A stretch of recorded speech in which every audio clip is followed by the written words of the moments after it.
வணக்கம், welcome to Yazhi'sKitchen. இன்றைக்கி நம்ம ஒரு ஸ்வீட் ஐட்டம் தான் பார்க்க போகிறோம். இது என்னோடய 50வது வீடியோ, அதனால் ஒரு ஸ்வீட்டில் செய்யலான்னு இருக்கேன். இது ஒரு கப்பு கோதுமை மாவு எடுத்திருக்கேன்.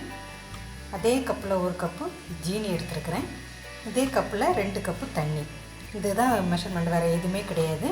இதை கடா பிரசாத்னு சொல்லுவாங்க. இது பஞ்சாபீஸில் உள்ள குருத்வாரில் எல்லாத்தையும் இது பிரசாதமாக கொடுப்பாங்க. இது இன்க்ரீடியன்ஸ்லாம் ரொம்ப கம்மி தான், ஆனால் டேஸ்ட் ரொம்ப நல்லாயிருக்கும். இதில் செஞ்சு பார்த்துட்டு எப்படி இருக்குன்னு சொல்லுங்கள். இப்போ நம்ம இதை செய்ய போகலாம். இப்போ ஸ்டவ்வில் ஒரு பாத்திரம் போட்டிருக்கிறேன். இதில் 1 கப்பு ஜீனியை போடுறேன். இதுக்கு 2 கப்பு தண்ணி ஊற்றணும்.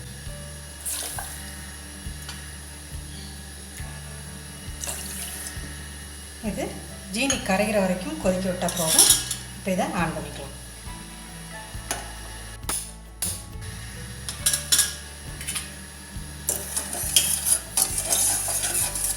இதில் கம்பி பதம்லாம் ஒன்றும் வேண்டாம், அது ஜீனி கரைஞ்சதுன்னா போதும். அது வரைக்கும் வெயிட் பண்ணணும்.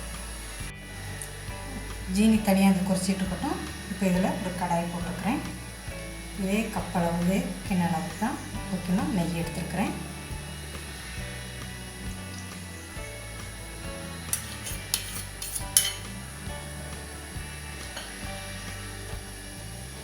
இப்போ இதில் ஒரு கிண்ணம் கோதுமை மாவு,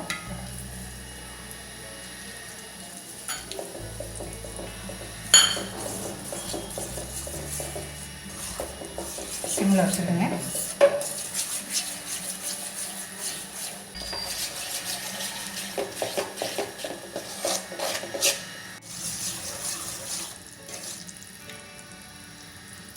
கொஞ்சம் வரணும். நான் ஒரு 5 நிமிஷமாக கிளறிட்டுருக்கிறேன்.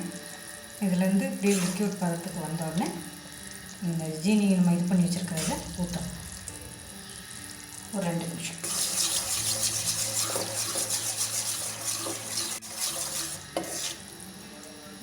இப்படி கொட்டுற பதத்தில் இப்போ ஜீனியை கரைச்சி தான் வச்சுருக்கிறேன், பாகு வைக்கலை.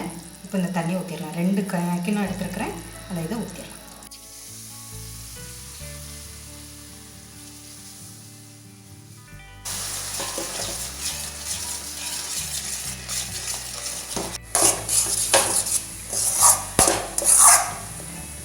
பாருங்கள், தண்ணி நிறைய ஊற்றின மாதிரி இருந்தது. ஒரு செகண்டில் எல்லா இதையும் மாவு அப்சர்வ் பண்ணிவிட்டு பாருங்கள், இப்படி பாத்திரத்தை வச்சு தனியாக வர ஸ்டேஜ். இதுக்கு நான் ஒரு 2 நிமிஷத்தில் இறக்கிடலாம்.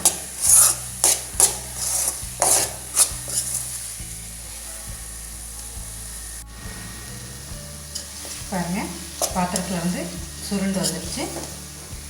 இப்போ இந்த ஸ்டேஜில் எடுத்துடலாம். நம்மளோட அல்வம் ரெடி ஆகிடுச்சு. கடா பிரசாத் ரெடி ஆகிட்டுங்க.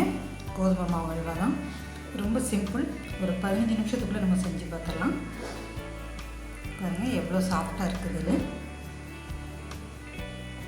இதுக்கு இந்த கலரோ இல்லை முந்திரி பருப்போ, பாதாமோ, ஏலக்காய் தூள் எதுவுமே வேண்டாம். கோதுமையோட வாசனை இதில் ரொம்ப நல்லாயிருக்கும். சாப்பிட்டு பார்த்துட்டு எப்படி இருக்குன்னு சொல்லுங்கள். லைக் பண்ணுங்கள், ஷேர் பண்ணுங்கள், என்னோடய சேனலை சப்ஸ்கிரைப் பண்ணுங்கள். அடுத்த ஒரு வீடியோவில் உங்களை சந்திக்கிறேன். அது வரைக்கும் வீட்டில் இருங்க, பத்திரமா இருங்க.